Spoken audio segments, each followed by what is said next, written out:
Welcome.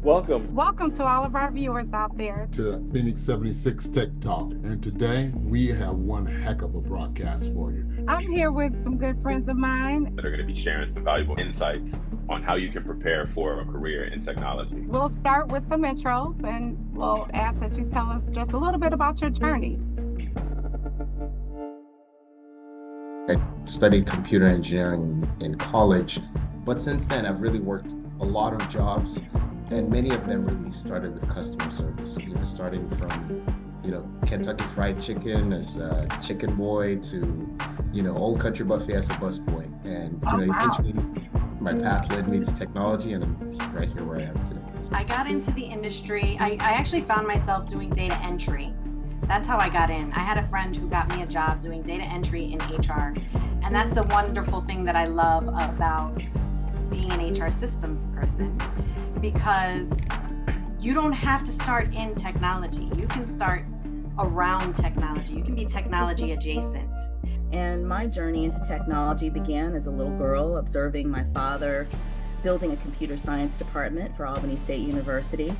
And while watching him go to Georgia Tech and learn how to incorporate computer science using his mathematics background, I became excited in learning how to build new things and robots and computers. And so when I went to college after high school, I decided to go into engineering, and I ended up graduating with an electrical engineering degree from Auburn.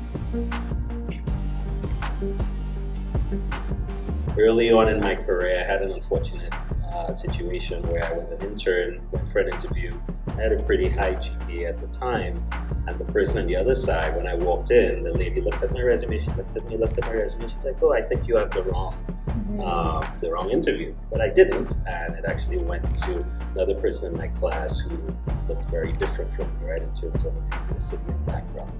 So I think there is a lot of bias that we sometimes face and a lot of challenges, but how I've sort of carved my way in hasn't deterred me or discouraged me. I think focus on education, focus on showing up. I really fell in love with it because of the fact that I was coding with a professor that was able to teach the concepts in a way that I could understand.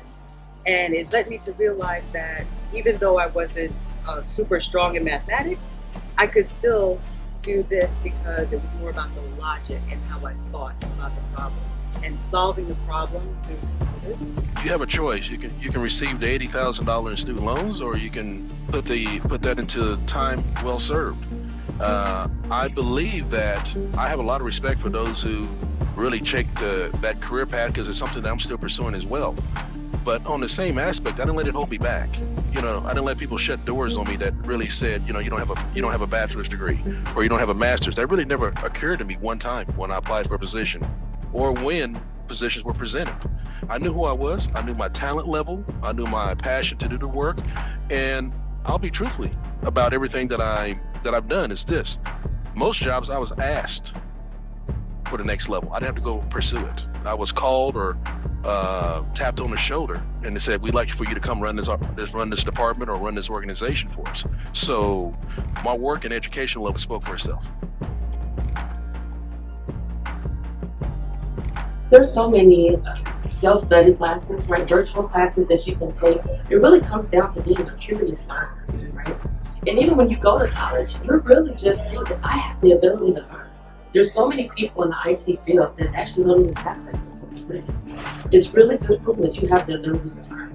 And so what I would say is tap into that, being a curious learner. Go out there and do research. Take some of those virtual classes, learn the skills, and then figure out how you can apply them, whether you have a degree or not. As for me, the technology I'm working on, it's constantly changing. So you got to stay up to date with what's going on with the technology. And the way to do that is through labs. You got to break stuff, fix it, understand how certain things work. That'll be advice. And what you'll find that's a little bit different than your traditional software development is old school project management was let's hit a specific date. In this new world with data science, it's all about gathering the insights, gathering the data, making sure that it has quality, so then our data scientists can actually provide some analytics that's going to help our customers out. flexibility. Are we open to change, right? In technology, things happen. There's no precedence. Are you flexible enough when there's no precedence, right? And I think the last one that I'd really offer is time management. Can you manage yourself? Remember, we work from home sometimes, we don't. We're coming into the office. It's a hybrid workforce.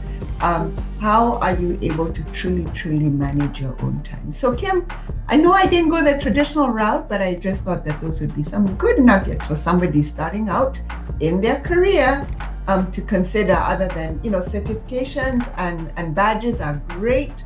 We love those, but we are also looking for some of these other soft skills that will, and how do those come through in your interviewing process?